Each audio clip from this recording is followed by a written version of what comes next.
Episode की शुरुआत में एक सुनसान इलाके को दिखाया जाता है जहाँ से जिनी नाम का आदमी टियानमिंग नाम के लड़के के साथ गुजर रहा होता है। तभी टियानमिंग की नजर एक मास्क पर जाती है और फिर दोनों इसे ध्यान से देखने लगते हैं। इसके बाद एक फ्लैशबैक दिखाया जाता है जिसमें हम एक बेहद ही खतरनाक बैटलफील्ड के नजारे को देखते हैं जहाँ चारों तरफ भयंकर तबाही मची हुई है क्योंकि यहाँ पर एक दिल को दहला देने वाली फाइट हुई थी। इसके बाद बताया जाता है कि जो लोग भी पास्ट से चिपके रहे और जिन्होंने भी विरोध किया वो सभी एक के बाद एक बेरहमी के साथ कुचल दिए गए। इसके बाद हम कुछ लोगों को देखते हैं जो लोहे की चीजों को पिघला रहे होते हैं और इनसे एक बहुत बड़ी स्टैचू तैयार होती है। इसी बीच बताया जाता है कि जितने भी इंडिपेंडेंट स्टेट थे उनको एक एम्पायर में यूनाइट कर दिया गया। कुछ समय के बाद सब कुछ शांत हो गया और यिंग जेंग इस एम्पायर का रूलर बन गया जिसे फर्स्ट किंग एम्परर के नाम से भी जाना जाता है। इसके बाद उसने अपने एक बेमिसाल सपने के ऊपर काम करना शुरू किया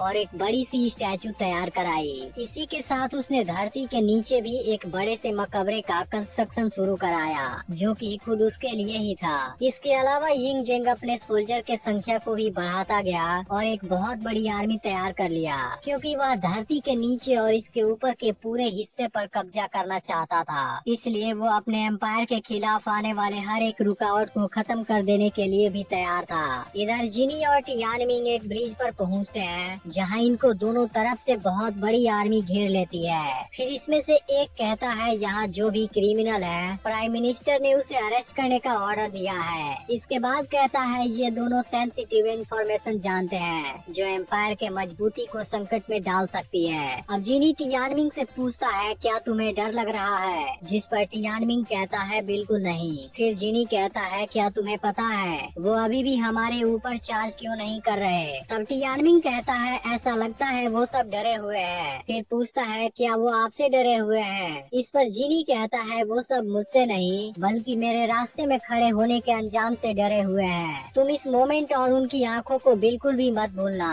क्योंकि यह सब कमजोरों की आंखें हैं लेकिन किसी भी हालत में तुम्हें कमजोर नहीं होना है। जिस पर टियानमिंग कहता है मैं भी किसी दिन आपके जैसा ही ताकतवर बनूंगा। इस पर जिनी कहता है ताकतवर बनने के लिए तुम्हें सबसे पहले खुद के डर का सामना करना होगा और ताकतवर होने का मतलब है अपने दुश्मन को खुद से ज्यादा डरा देना। तभी मोहिस्त स्कूल का मास्टर बैन कहता है कि इनके बेस्ट स्वॉर्ड्समैन और इसके आर्मी के बीच की यह फाइट बहुत शानदार होने वाली है। फिर जूजी पूछता है जिनी के साथ वाले लड़के के बारे में क्या पता चला। फिर बैन बताता है टियानमिंग एक अनाथ बच्चा है जिसको एक बुजुर्ग कपल ने अडॉप्ट किया था लेकिन वो भी आग में जलकर मारे गए। जिसके बाद से यह लड़का गलियों में भटक रहा था और जिनी ने इसे एक महीने पहले ही पाया है। इस पर जूजी कहता है टियानमिंग की लाइफ तो बहुत कॉम्प्लिकेटेड थी और जिनी इसे चुपके से कई सालों से ट्रैक कर रहा था लेकिन अभी तक कोई भी नहीं जानता आखिर जिनी ने ऐसा क्यों किया।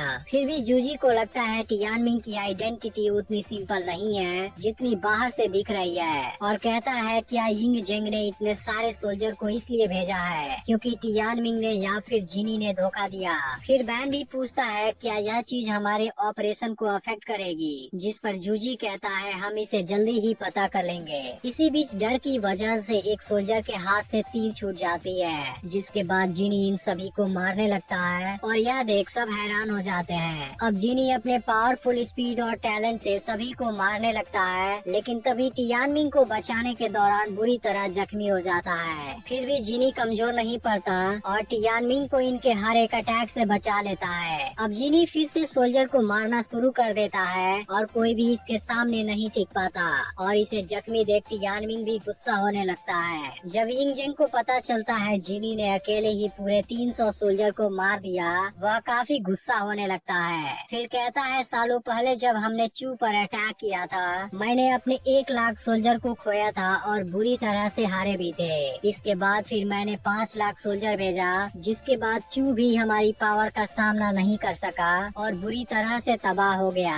अगर इनको भी गिरफ्तार करने के लिए 300 सोल्जर कम है फिर जरूरत पड़े तो 300 की जगह 3 लाख सोल्जर भी भेज दो। इस पर प्राइम मिनिस्टर लिसी कहता है जिनी के साथ डील करना इतना आसान नहीं है क्योंकि उसकी तलवार सभी वेपन की किंग है। इसके अलावा जिनी खुद एक बेस्ट स्वॉर्ड्समैन है जिसे सब स्वॉर्ड मास्टर के नाम से जानते हैं। वैसे तो उसे आपने ही फेवर दिया था लेकिन उसने गद्दारी कर दी। लेकिन यह कोई एक्सीडेंट नहीं है, बल्कि पहले 6 स्टेट के रेबल्स उसके साथ मिले हुए हैं और इस एम्पायर को गिराने की साजिश कर रहे हैं। इसलिए अब हमें फायर के साथ फायर से ही फाइट करना होगा। लेकिन यिंग जेंग को यह बात समझ नहीं आती। तब लीसी बताता है कि जिनी ने अपनी स्किल घोस्ट वैली में सीखी थी, जहाँ का हर मास्टर अपने पूरी लाइफ में केवल 2 ही स्टूडेंट को ट्रेन करता है और यह दोनों एक दूसरे के खतरनाक दुश्मन होते हैं, जिसमें सबसे लास्ट में केवल एक ही जिंदा बचता है, जो कि घोस्ट वैली का अगला मास्टर बनता है। और यह ट्रेडिशन सैकड़ों सालों से चली आ रही है। अब यह लोग एक फॉरेस्ट में पहुंचते हैं, जहां इनको बहुत ही खतरनाक सांप घेर लेते हैं।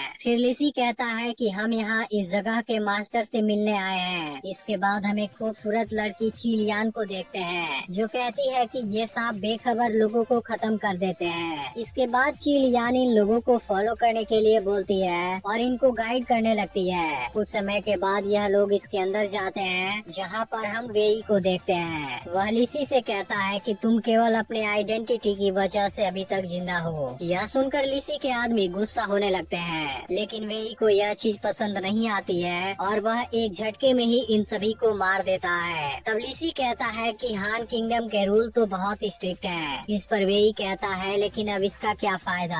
हान किंगडम को किन ने 3 साल पहले पूरी तरह डिस्ट्रॉय कर दिया। तुम्हें तो इस बारे में बहुत अच्छे से पता होगा। तब लिसी कहता है कि हान किंग के सर्विस में तुम सबसे फेमस वॉरियर हुआ करते थे। अगर तुम अपने टैलेंट को इन जंगलों में रहकर वेस्ट कर दोगे, फिर यह तो बड़े शर्मिंदगी की बात होगी। इसके बाद लिसी कहता है अब पूरी दुनिया में केवल एक ही रूलर है और यिंग जेंग ने तो अभी अपना प्लान शुरू किया है, जिसके लिए उसे तुम जैसे टैलेंटेड वॉरियर की जरूरत है। तभी वेई कहता है इन सभी बातों का कोई भी फायदा नहीं होने वाला, क्योंकि मुझे इन चीजों में कोई इंटरेस्ट नहीं है, इसलिए तुम यहाँ से जा सकते हो। फिर लिसी कहता है भले ही तुम्हारा स्वॉर्ड टेक्निक खतरनाक है, लेकिन फिर भी जीनी के जितना अच्छा नहीं है। यह सुनते ही वेई कहता है इस नाम को तो मैं कभी नहीं भूल सकता।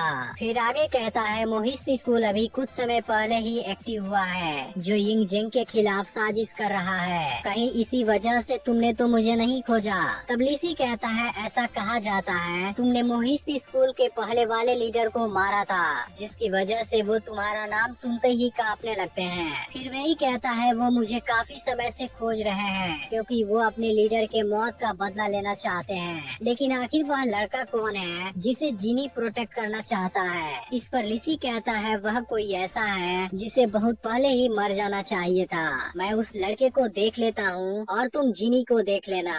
इसके बाद वेई भी यह डील मान जाता है, लेकिन कहता है कि इसके बाद मुझे तुमसे कुछ लेना देना नहीं रहेगा। यह सुनकर लिसी भी इसकी बात मान जाता है। फिर वेई चिलियान से पूछता है कि वुस वांग, कोंगलेंग और बाई फेंग कहाँ पर हैं। तब चिलियान कहती है मैं तीनों को असेंबल होने के लिए खबर भेज देती हूँ, जिसमें से वुस वांग सैंगडिंग से 125 किलोमीटर दूर की पहाड़ी में ट्रेनिंग कर रहा है। इधर टियानमिंग जीनी के टैलेंट से काफी हैरान है, क्योंकि उसने अपने शानदार टैलेंट से इतने सारे सोल्जर को आसानी से मार दिया। तभी टियानमिंग नोटिस करता है कि जीनी बुरी तरह से जख्मी है, लेकिन फिर भी इसने इस बारे में एक बार भी कुछ नहीं बोला। फिर टियानमिंग जीनी से रेस्ट करने के लिए बोलता है, जिस पर जीनी पूछता है क्या तुम थक गए हो। फिर टियानमिंग कहता है आप इतने ज्यादा जख्मी हैं, सबसे पहले हमें आपके लिए एक डॉक्टर को खोजना होगा। तब जीनी कहने लगता है हमारा डेस्टिनेशन अभी भी बहुत दूर है और हमें काफी दूर तक जाना है, क्या तुम स्ट्रॉन्ग नहीं बनना चाहते।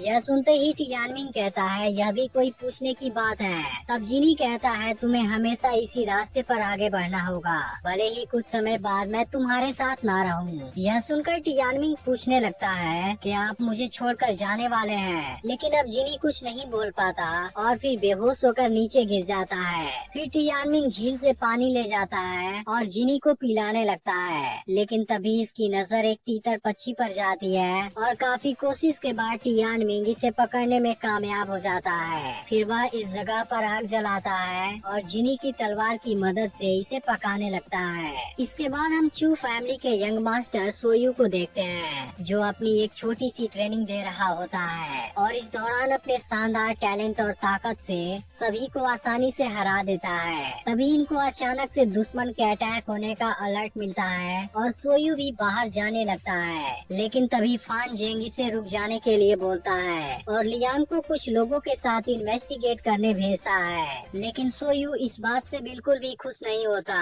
इसलिए फानजिंग जब पीछे मुड़कर इसे समझाने लगता है तब इसका फायदा उठाकर सोयू भी यहाँ से निकल जाता है। फिर हम देखते हैं कि टियानमिंग को चू फैमिली के गार्ड ने घेर लिया है और अब टियानमिंग भी इनका सामना करने के लिए बिल्कुल तैयार है, जिसके हाथ में जीनी की तलवार भी है।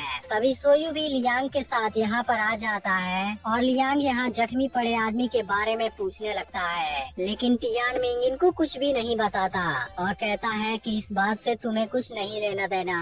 इसके बाद लियांग पूछता है यहाँ पर हुआ क्या है। फिर टियानमिंग बताता है मैंने यहाँ पर एक छोटी सी आग जलाई थी।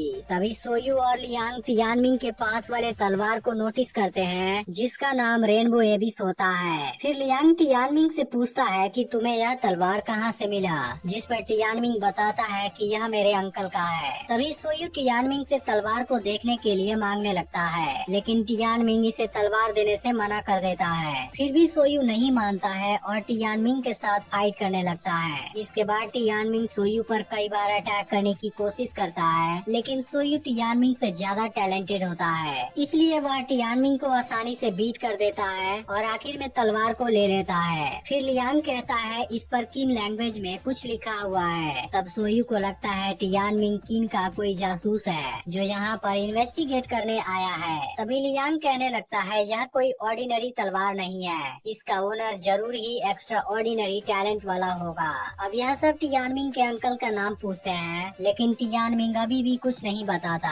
अब लियांग समझ जाता है टियानमिंग ने यहाँ गलती से आग जलाया था। इसी बीच सोयू नोटिस करता है कि यहाँ पर जिस गार्ड की ड्यूटी थी वह यहाँ मौजूद नहीं है। यह पता चलते ही सब परेशान होने लगते हैं, लेकिन तभी कोई इस गार्ड के डेड बॉडी को इनके तरफ फेंकता है, जिसके बाद सब पूरी तरह से अलर्ट हो जाते हैं। तभी अचानक से इनके सामने एक पावरफुल आदमी आ जाता है। फिर यह सब इसका सामना करने की पूरी कोशिश करते हैं, लेकिन फिर भी यह आदमी बहुत पावरफुल होता है, इसलिए बहुत आसानी से इन सभी को मारने लगता है। फिर पता चलता है असल में यह आदमी वू शुआंग है। तभी टियानमिंग तीतर के मीट को उठाने जाता है, लेकिन अब वू शुआंग इसे पकड़ लेता है और इसका मीट खा जाता है, जिसके बाद टियानमिंग इस पर गुस्सा हो जाता है। अब टियानमिंग को खतरे में देख सोयू उसे बचाने जाता है, लेकिन वह इसके सामने कमजोर पड़ने लगता है। फिर वू शुआंग याद करता है इसे ऐसे आदमी को मारने का ऑर्डर मिला है जिसके हाथ में रेनबो एबिस नाम की तलवार हो। इसके बाद सभी गार्ड सोयू को प्रोटेक्ट करने की कोशिश करने लगते हैं, लेकिन फिर भी वू शुआंग की ताकत के सामने कोई नहीं टिक पाता